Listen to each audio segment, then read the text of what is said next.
It started with a scream. Not the kind you hear when someone burns their hand on a Bunsen burner or finds out a bonus didn't hit payroll. No, this was lower, thicker, like it had been dragged up from inside someone, somewhere deeper than lungs or throat. It came from 2 floors down, the research wing. I paused mid-sip, the edge of my coffee cup just tapping my lower lip. The mug read, period. Managing is just adult babysitting. I used to think it was funny. Now I stared out the floor-to-ceiling windows of my corner office on the 47th floor, watching nothing in particular, just the usual gray Philadelphia skyline. Everything looked normal, clean, routine, but the scream was still echoing somewhere in the steel bones of the building. That wasn't normal. Mole, another one followed it. This time choked, wet, then cut off mid-howl like someone yanked a plug out of their soul. My heart gave a single hard thump. I set the mug down. My first instinct wasn't fear, it was irritation. This was my company, my floor, my name on the monthly briefing, and no one had told me a damn thing. I grabbed the phone on my desk to call security. No dial tone. Huh. I stepped to the door, pulling it open just as the hallway lights flickered. Outside, Jenna's desk was empty. Her laptop screen glowed, showing a half-typed message. "He's not right, I'm telling you. He doesn't..." It cut off there. Something clattered behind me. Ding. The elevator. I turned. The doors slid open smooth as ever. Empty. No, wait. A high heel lay on the floor. Red leather, designer, one strap broken, blood smeared along the sole. "Jenna?" I called, quieter now. No answer. I was halfway to the elevator when I saw him. Thin, pale, standing just past the glass divider near accounting. He didn't move. His eyes were too wide, lips parted like he was either going to speak or bite. Visitor badge on his chest. Gregory, compliance intern. I didn't hire him. "Mr. Reese," he said flatly, "there's been a security breach." His shirt, white button tight, shifted, like something inside it was breathing. I took a step back. "Gregory," I said carefully, "why don't we get HR up here and..." Then he smiled, and I saw his teeth weren't teeth at all anymore. They were shards. I did what no manager ever wants to admit to doing in a crisis. I froze. Gregory's smile stretched too far, like his skin wasn't designed for it. The corners of his mouth cracked, thin trails of blood slipping down his chin. His head tilted just a few degrees more, just enough to make my stomach twist. "Are you feeling well, Mr. Reese?" he asked, tone as polite as a waiter offering dessert. I backed up slowly, hand fumbling for the panic button under my desk, one of those things installed years ago when Apex Farm partnered with the Department of Defense. I'd never used it, never needed to. My fingers grazed the underside of the desk, and... click. The alert system should have sent out an emergency signal to internal security, automatically locked the floor, and triggered protocol. Nothing happened. Gregory took a step forward. Just one. It sounded like someone walking barefoot on a wet floor. Then I saw it. A handprint on the hallway glass. Fresh, smudged. Not from grease or sweat, no, it was red. Glimmering, still sliding. I couldn't even remember drawing my hand back from the button, but there it was now, gripping the paperweight on my desk. A chunk of polished obsidian, a cheap award from some corporate retreat in Aspen. "Gregory," I said. My voice cracked like I was 14 again. "I need you to sit down. Just have a seat, okay? This is clearly a misunderstanding." Another step. He didn't blink. Behind him, something moved past the glass. Fast. Four-legged. Crawling. My mouth went dry. "You know," Gregory said, soft now. "They said you wouldn't last long. Not you specifically, just your kind. My kind." "Managers," he clarified, and licked his lips. His tongue scraped against the bloody corners like he didn't even notice they were torn open. You never know what's really going on. You just smile and sign things. I had the paperweight raised now. I didn't know what I planned to do with it, but I knew what he planned to do to me. He lunged. I threw it. The obsidian block struck him hard in the side of the head with a wet crack, and he crumpled. But not like a person should. His spine folded, his legs bent the wrong way, and something deep in his throat made a clicking sound that vibrated in my teeth. I didn't wait to watch him get back up. I ran. Out of the office. Past Jenna's desk. Down the hallway, where red streaks painted the walls like smeared lipstick. Someone, sprinted across the far corridor on all fours, clawing at the glass. I didn't scream. I just ran harder. The 47th floor was no longer mine. And whatever Gregory was, he wasn't the only one. The stairwell door at the end of the hallway was locked. Figures. I slammed my palm against the emergency panel. Nothing. The lights above me dimmed for a split second, long enough to cast Gregory's crumpled form in shadow behind the glass wall. And then I heard it. A crack of joints popping back into place. A low, wet gurgle that twisted into something like a laugh. No time. I turned and ran the opposite direction, toward IT. If I could reach the server room, I could force a building-wide lockdown, access internal cameras, find out how deep this went, maybe even call someone who wasn't a faceless compliance puppet with a jaw like a bear trap. I passed 2 offices, both empty, but not clean. Blood smeared across a door frame in one. Inside, a shattered monitor sparked above an overturned desk chair. A single shoe lay near the printer, surrounded by broken glass, the kind of things you find after something has happened. The server room door was ajar when I reached it. Bad sign. I pushed it open slowly, holding my breath. Rows of blinking servers hummed softly under the low blue light. Cables stretched like vines along the floor. The cooling fans whispered, unbothered by the chaos outside. I took one step inside and nearly tripped over a body. Kyle. IT led. Glasses cracked, shirt soaked in blood. His head tilted at an unnatural angle, like it had been turned too far, then left there. His fingers twitched once as I backed away. I almost didn't notice the screen still glowing behind him. A chat window, open, period.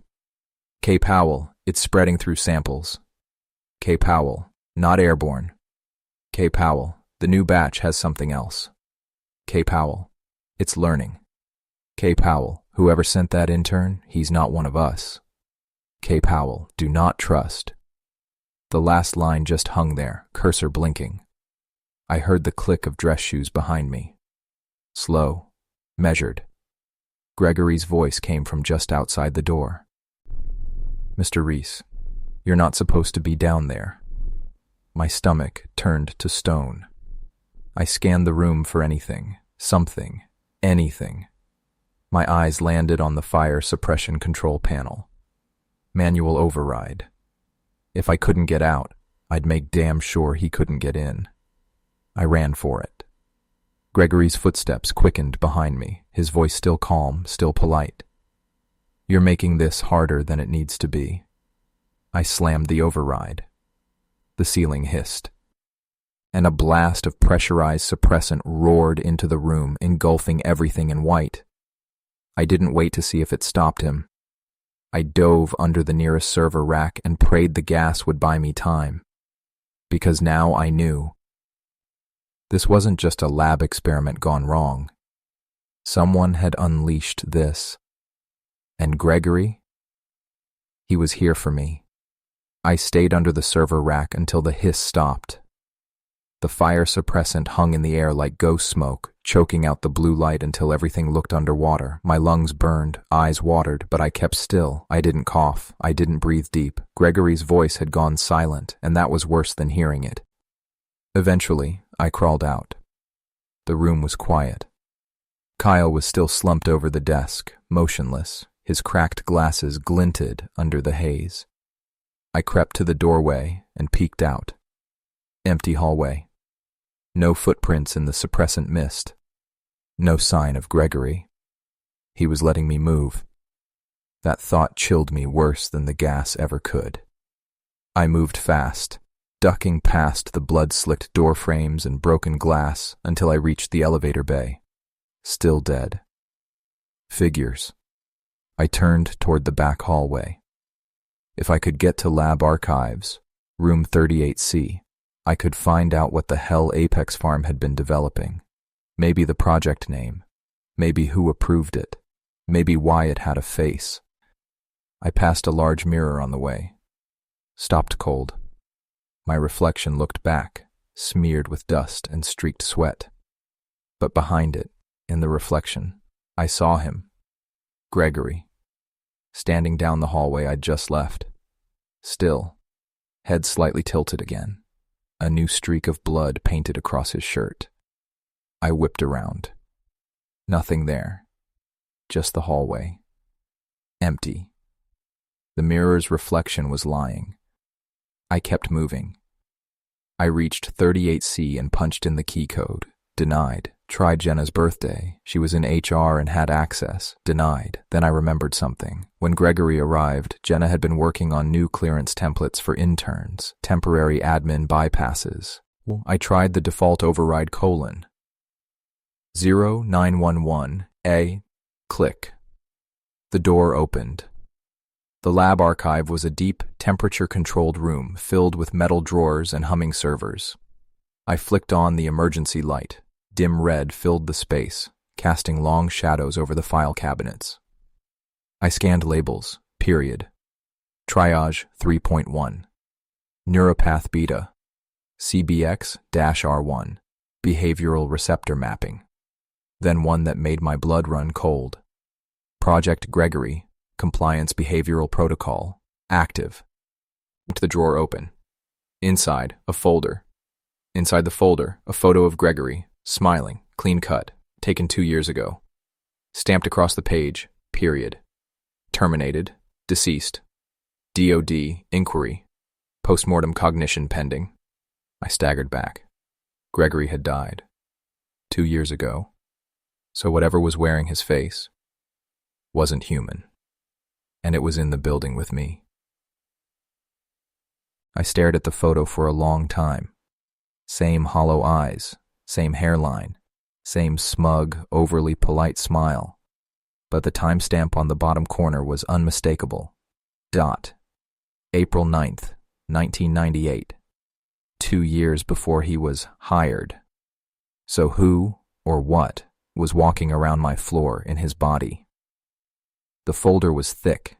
I flipped through the pages with shaking fingers.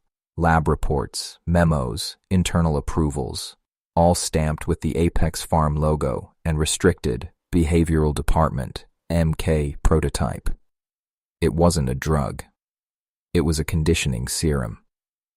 Designed to rewire the brain for full emotional suppression, obedience, facial recognition mimicry, originally tested on volunteers with psychopathy, side effects noted in the margins. Extreme facial rigidity. Involuntary mimicry loop. Carnal response to exposed bone tissue. Loss of distinction between self and subject.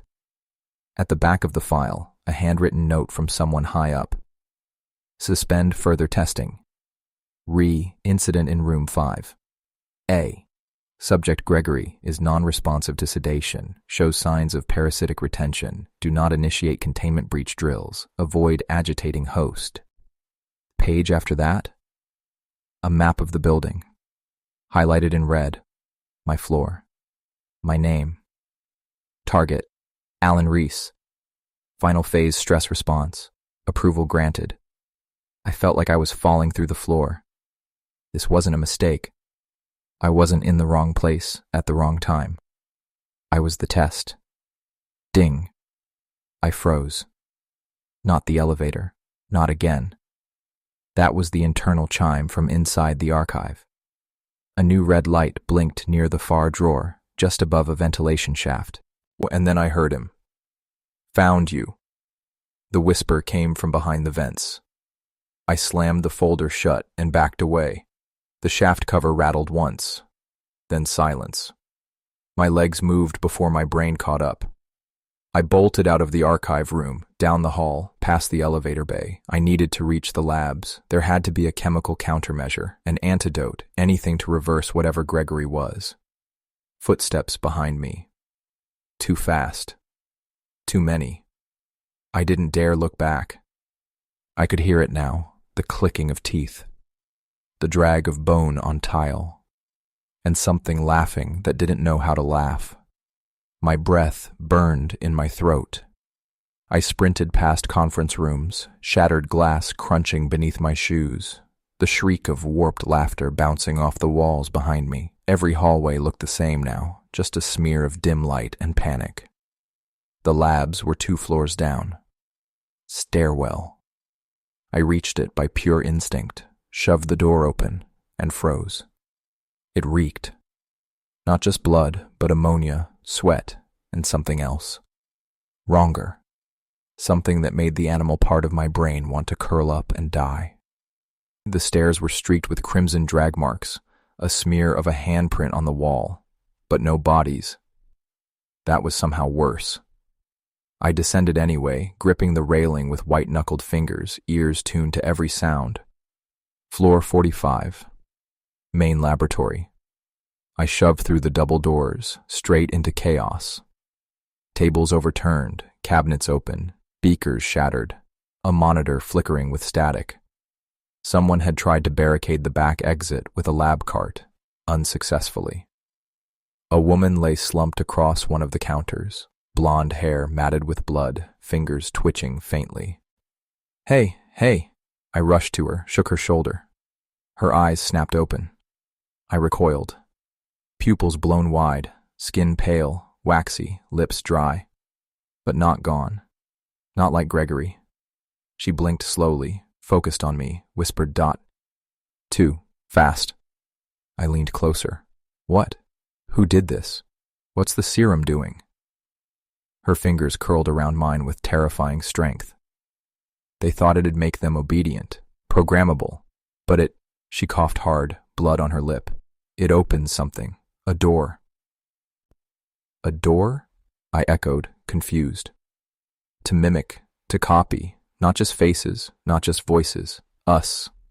She sagged forward. Dead. I backed away.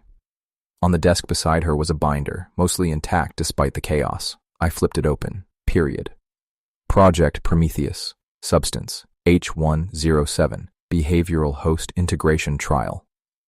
In black marker, a handwritten line. Dot. The body adapts, the mind follows, the soul, well, that's up for negotiation. Below that, period.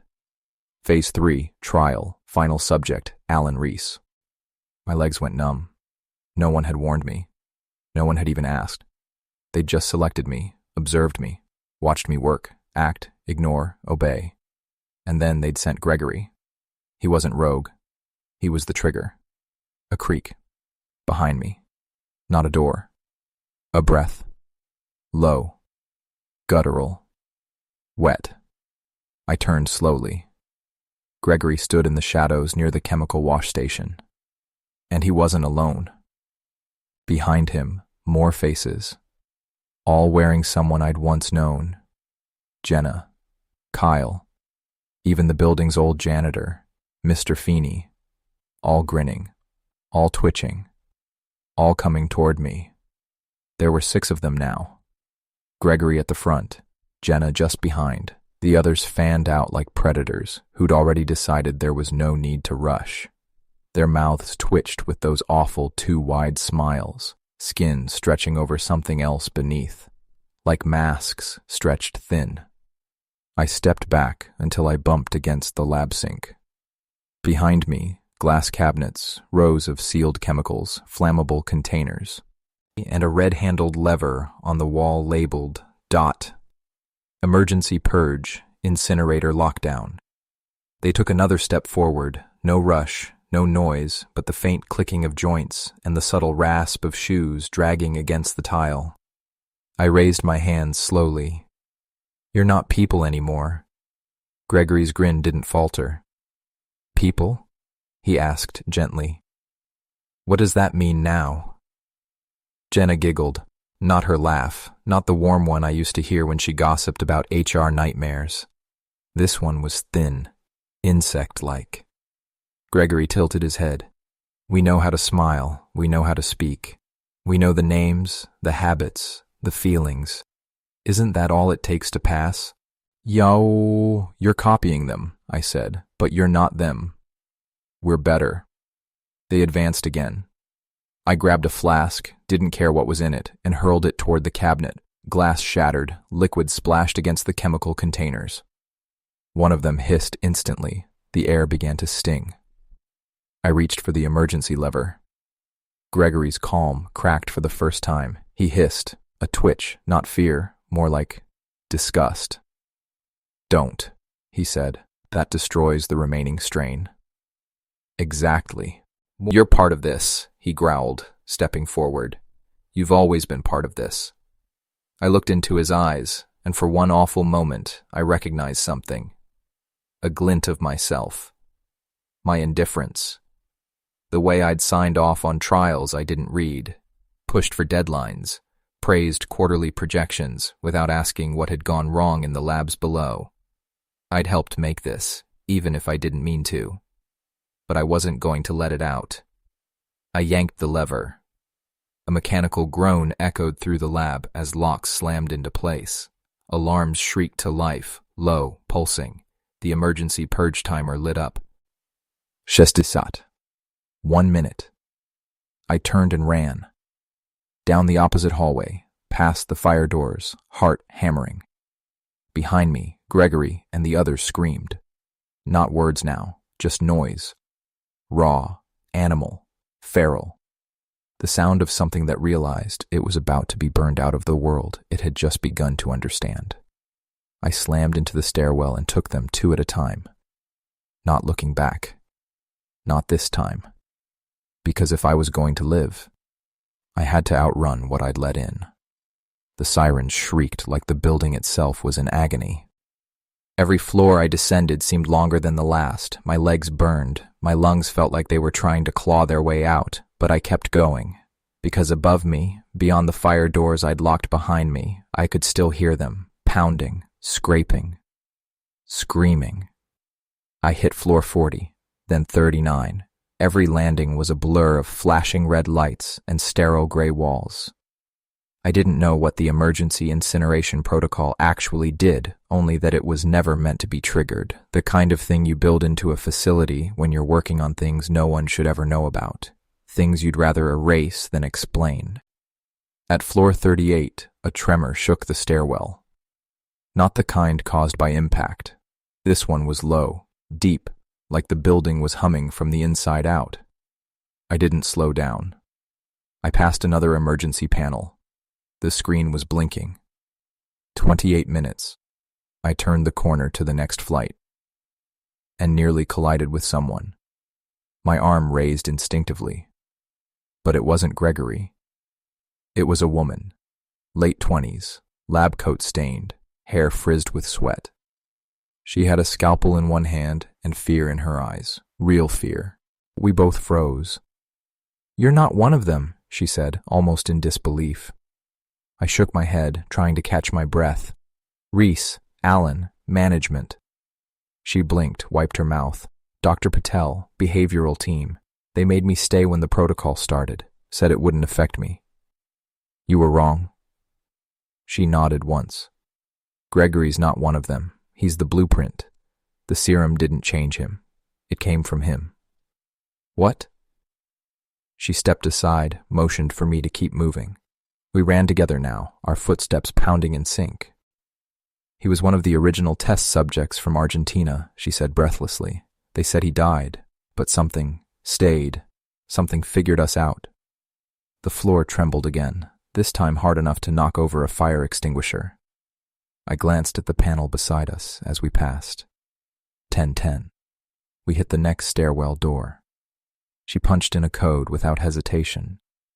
It opened into the executive lounge on floor 36, unused, silent, still untouched by whatever horror had spread through the building. And behind us, the sirens hit a new tone. Low, final. A countdown voice echoed from the walls. ... Incineration commencing. Please evacuate. She turned to me, voice barely above a whisper.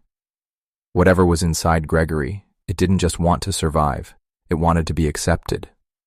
We ran again. Because behind us, the floor above was already catching fire. And if we didn't make it to the emergency elevators, we'd never leave this place at all. Smoke was beginning to curl from the vents. Thin at first, a suggestion of what was coming, but behind that suggestion was heat, a rolling wave that chased our heels as Dr. Patel and I sprinted through the wide corridors of the 36th floor. The executive wing was still intact, marble floors and potted plants untouched by the nightmare above. It felt like a different world entirely, silent, guiltless, oblivious, and utterly temporary. We burst into the emergency elevator bay just as the walls behind us gave a dull boom. The air shimmered, lights flickered overhead, then buzzed back to life with backup power. She reached the control panel, punched in her clearance code, and held her breath. The elevator lights blinked to life. One car dropped from the 50s, descending slowly, too slowly. "Come on," I muttered. Come on. Patel looked over at me. "When we get out, you're going to tell the world about this, right?" I didn't answer, because I wasn't sure I would. Because part of me still wanted to believe this wasn't real, that I hadn't signed paperwork approving the funding for a program designed to manipulate minds, copy them, replace what made people people. That I hadn't smiled through meetings and nodded at graphs while something like Gregory was learning me. She must have seen something in my face because she looked away. The elevator dinged. The doors slid open. We stepped inside. Just as they began to close, a hand reached in. Gregory. Charred. Burned down one side, hair singed, shirt blackened, and yet grinning wider than ever. He pulled himself into the elevator like gravity didn't apply to him anymore. Dr. Patel screamed. I moved without thinking. I drove my shoulder into him and slammed the emergency stop. We tumbled back out into the corridor, me on top of him, fists flying, blood, his, mine, splattering the polished floor. He didn't fight like a man. He didn't scream like a man. He just kept talking. "You were always going to help me. That's the funny part. You were always mine." I grabbed the closest thing I could, a broken metal rod from a collapsed sign, and drove it into his chest. Hard. Deep. He didn't die like a man either. He just twitched. And then his smile cracked apart like dried clay. He fell. Still. I didn't wait to see if it would last. I yanked Dr. Patel back into the elevator and slammed the button for L, underground exit. The doors closed. This time, he didn't stop them. The elevator rattled like it was about to fall apart, but it was taking us down, faster than I thought possible. Every second dragged like a lifetime, my chest heaving, mind racing through the chaos that had become my life. Dr. Patel sat against the wall, pale but steady, eyes darting nervously. Finally, the elevator jolted, and the doors slid open to a narrow underground corridor, dimly lit by flickering fluorescence. We stepped out cautiously. The stale air smelled of dust and damp concrete. The faint hum of ventilation was the only sound. "Emergency exit this way," Patel whispered, leading me down the passage. We rounded a corner and saw the heavy metal door that should have led us to freedom. I reached for the handle. It was locked. Of course it was. Patel tried the keypad beside it. No response. The panel was cracked, wires exposed. Behind us, a distant thud echoed. I spun around. Nothing. But the silence after that was heavy, oppressive. I turned back to the door and pounded the handle. "No," Patel said. "It's been sealed off. Whoever designed this place wanted to make sure no one ever walked out." My heart sank. I was trapped, with whatever those things were, still loose above ground. "Is there another way?" I asked. She shook her head. The ventilation shafts looked small, too small for us. I looked at her. "Then we wait." And in that moment, the reality settled like ice in my veins. This wasn't just a lab incident. This was a cage. A slow, suffocating experiment. And I was the last piece. We settled against the cold concrete wall, the flickering lights above casting restless shadows. My mind raced through every possible scenario, every option to escape, to expose, to fight back.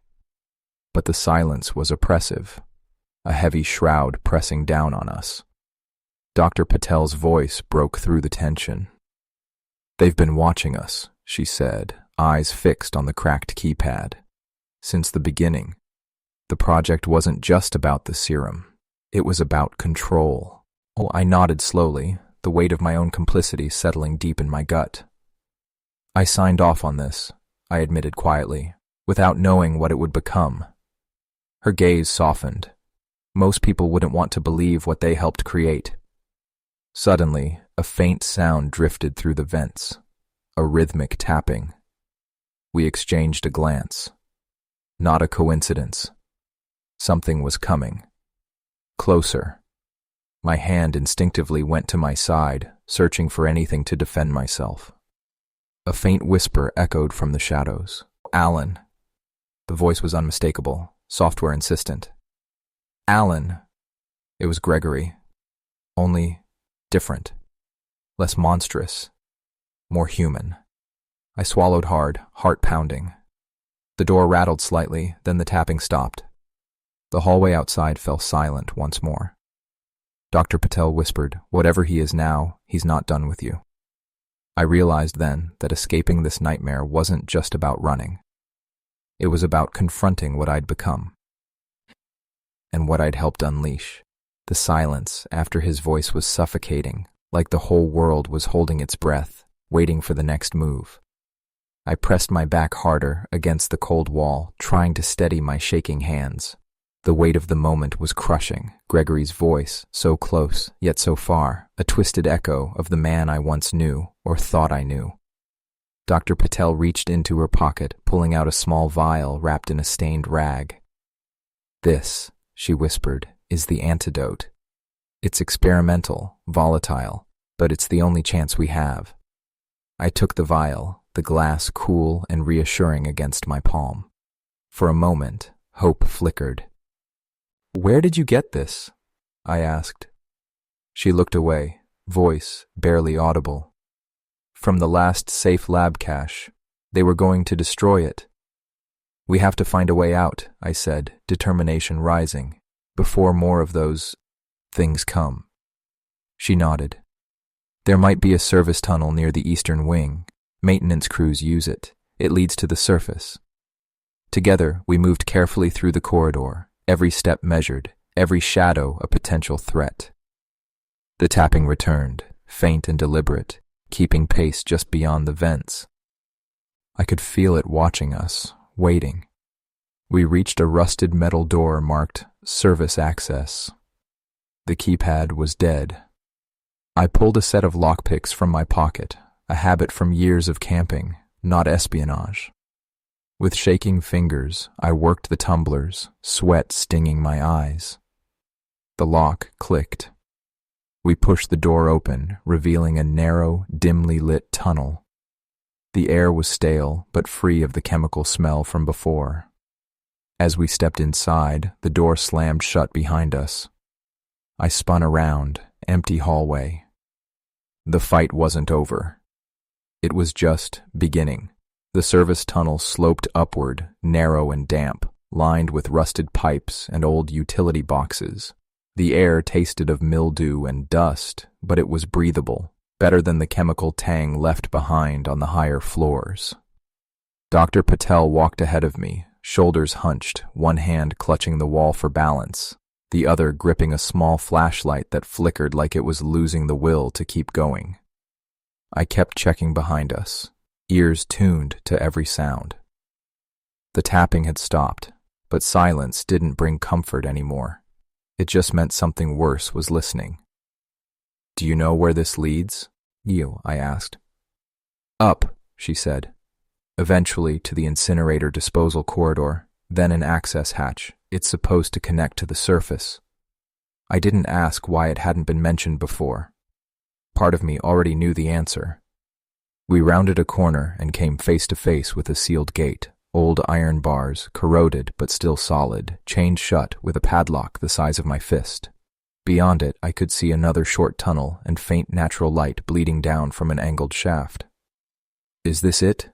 I asked. She nodded grimly. "And we're lucky. This gate should be welded." I stepped forward, examining the chain. It wasn't locked from the outside. It had been locked from within. That meant someone, maybe something, had used this route, recently. I turned to Patel. Someone wanted to make sure nothing got out. She didn't respond.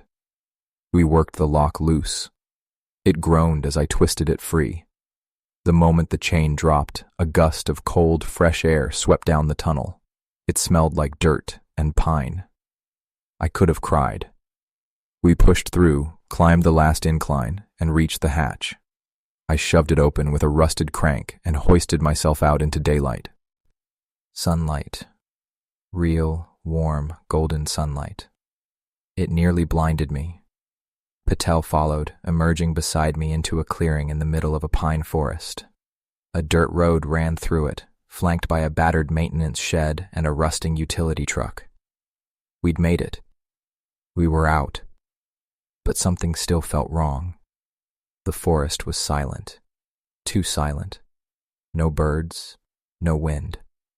And that's when I noticed the blood stain near the edge of the road. Still wet. Still warm. Patel stepped beside me and whispered what we were both thinking. "We're not the first ones to escape." I turned slowly toward the tree line and saw footprints, dozens of them, leading away from the hatch, and not all of them were human. I stood frozen at the edge of the trees, staring at the footprints. They crisscrossed the dirt like the tracks of a stampede, some small, some large, some with twisted gaits that didn't make sense. One print had too many toes, another looked like a bare foot fused with something canine. All of them led away from the hatch, away from the facility, toward civilization. "Jesus," I whispered. "They've already spread." Dr. Patel crouched next to one, running her fingers through. From the first questionable trial reports to the moment I saw the serum funding request cross my desk, I'd chosen convenience over confrontation. Now it felt like that passivity was being read back to me like a resume. Gregory raised the megaphone again. "You don't have to hide anymore, Alan. We could use you, someone who understands both sides, human enough to lead them, evolved enough to outlast them." I didn't reply. Patel whispered, "Don't listen." "I'm not," I said. But part of me was. And that terrified me more than anything outside the window. Old Gregory gestured, and the crowd parted like water.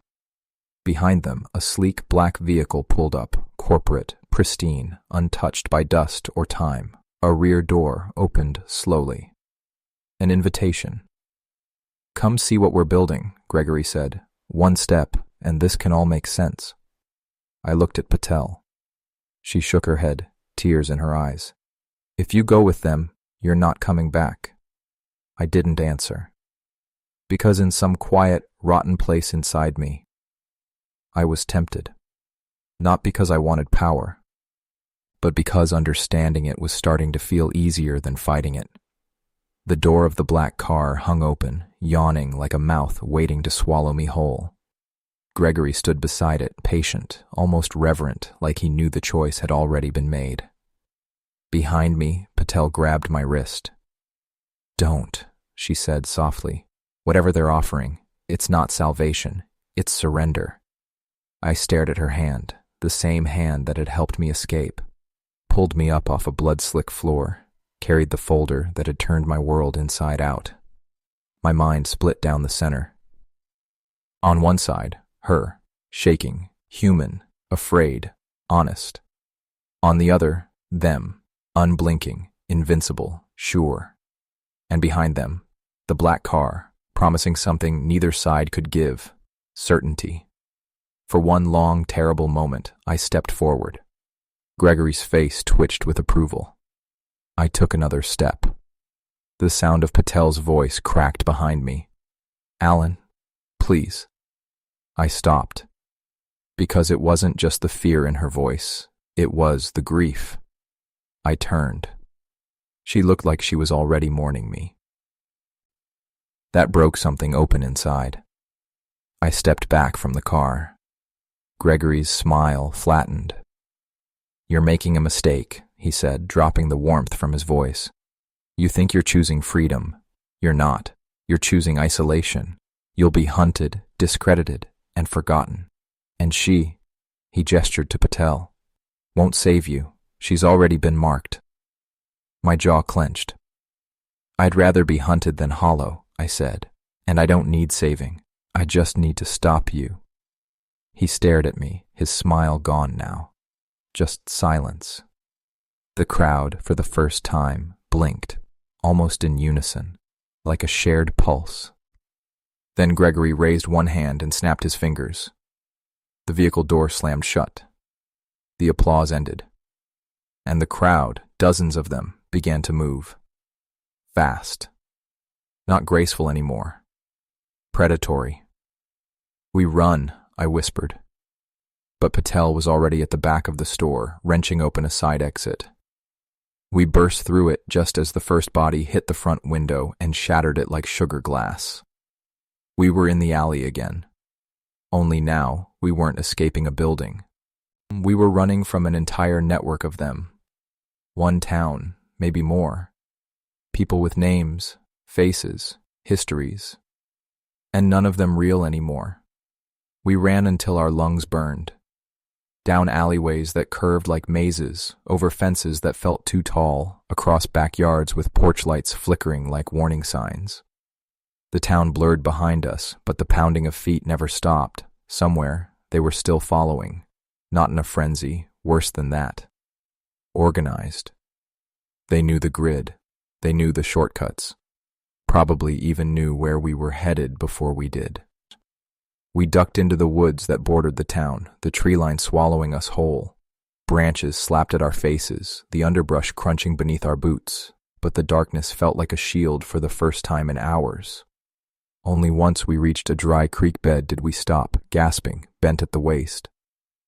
Patel crouched and shoved her hands into her coat, pulling out a small laminated trail map she'd grabbed from a visitor's postbox as we fled the last streetlight.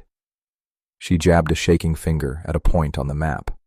There's an old ranger station here, abandoned after the fires last year. If we can reach it, maybe. A howl cut through the trees behind us. Not an animal, not quite human either. Something, approximating both. I didn't need convincing. We ran again, this time following the dry creek like it was a lifeline. No moon tonight. Just the cold and the dark and the ever-present feeling of being studied, stalked. When we reached the ranger station, it was barely standing.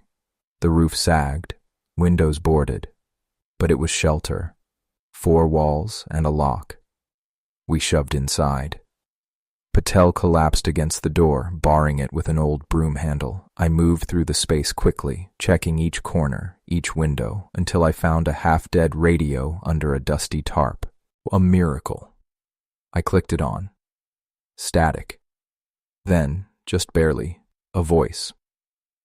Base to field. Anyone. Copy. I grabbed the receiver. This is Alan Reese, Apex Farm Whistle. We've escaped containment. Subject mimicry confirmed in the field. Full behavioral assimilation. They're spreading. They're in the towns now. We need help. We need... The voice on the other end crackled louder. Reese? We've been waiting. I froze. My blood turned to ice. Don't worry, the voice continued.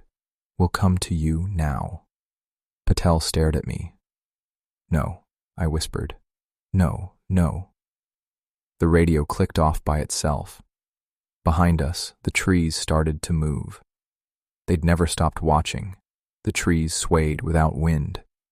Branches shifted like arms stretching awake. I backed away from the window, heart pounding so loud it felt like a countdown. Patel was pale, her breathing shallow, hands still gripping the broken broomstick wedged through the door handle like it could stop an army. They answered, I said quietly. Not help, not search and rescue. Them. She already knew. Then we go now, she said, before they close the ring. We moved fast. I grabbed the folder, still full of damning reports, blacked out names, timelines that ended just before outbreaks began. Proof, or at least kindling for it. Patel pulled a flare gun from a cracked emergency case bolted to the wall. Only one round, but the weight in her hand looked like hope. We burst from the ranger station into night so dark it felt thick. The forest had gone silent again, but not dead. The silence was expectant. We angled northwest, away from the voices, away from the station. We didn't talk anymore. We just ran.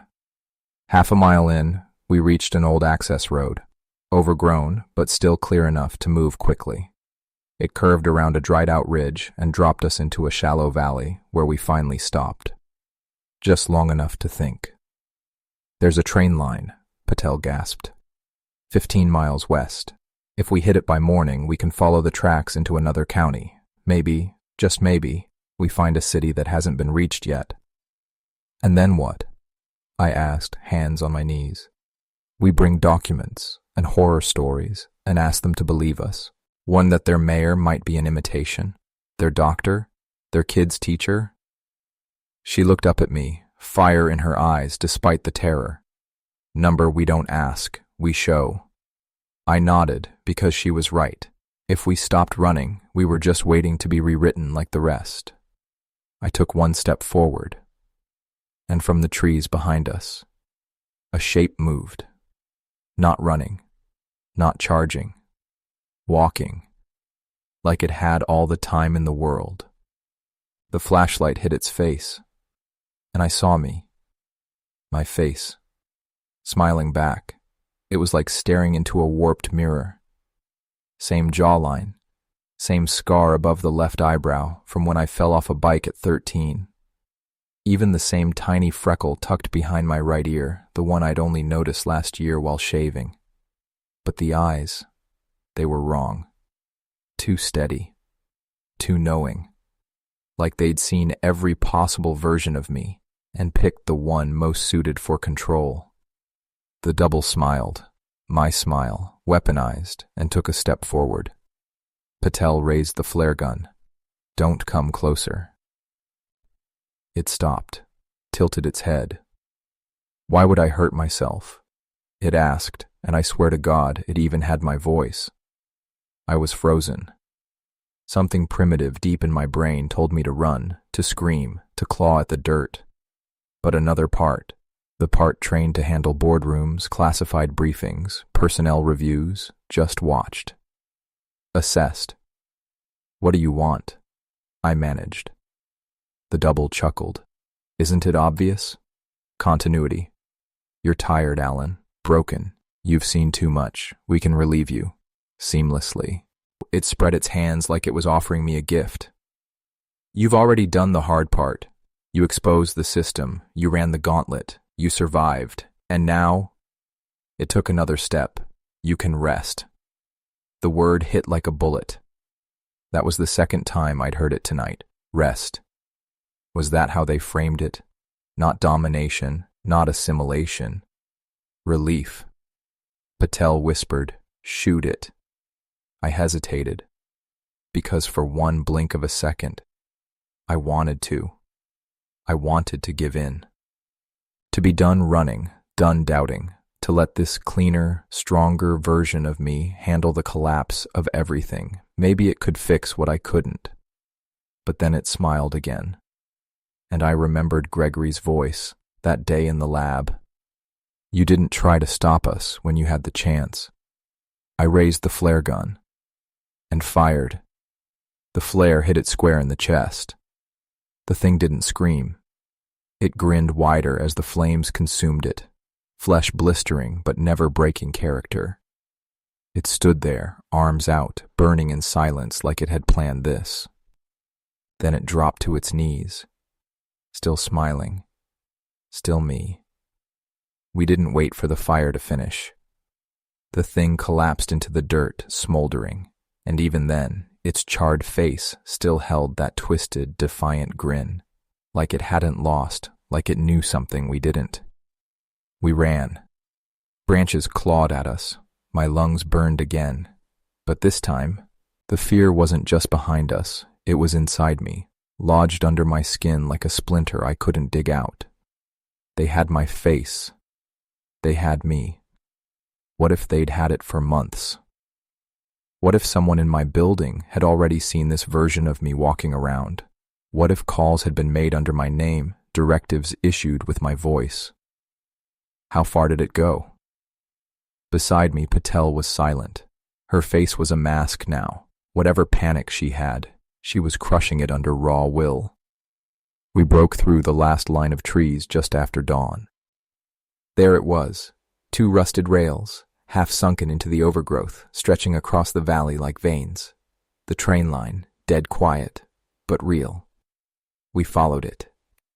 For miles, we didn't speak, just listened to the wind in the brush, the soft groan of metal in the earth, and our own breathing. Every so often, we passed a mile marker or an old signal post, faded and overgrown. Then, finally, a platform. Small, concrete, maybe 50 feet long. No shelter, no roof. Just a lonely bench and a faded plastic sign that read, Marion Forks Station. No trains. No people. But hope. Patel sat hard on the bench and buried her face in her hands. I stood beside her, hands on my hips, scanning the trees. Nothing moved. I keep thinking about what it said, I murmured. She looked up. Continuity, I said. It didn't say control, it didn't say invasion. It said continuity, like we were a failed draft, and they're just tightening the writing.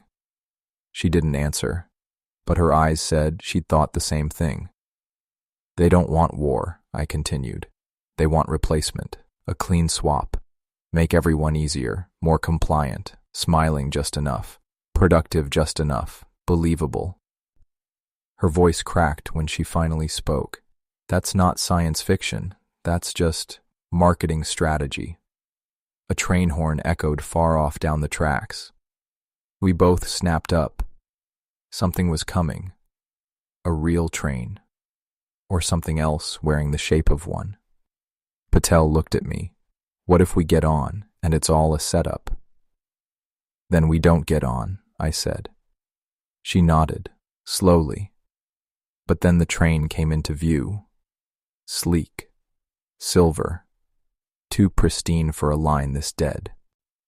And on the front display board, glowing in crisp green text, it said, Now boarding, Alan Reese. I didn't move. The train hissed as it slowed, a low hydraulic sigh that felt almost sympathetic, like it knew I was tired, like it was welcoming me. Patel stood too, one hand instinctively resting near the flare gun holstered beneath her coat. We watched the train slide to a stop, door aligned perfectly with the concrete platform like it had measured us from space.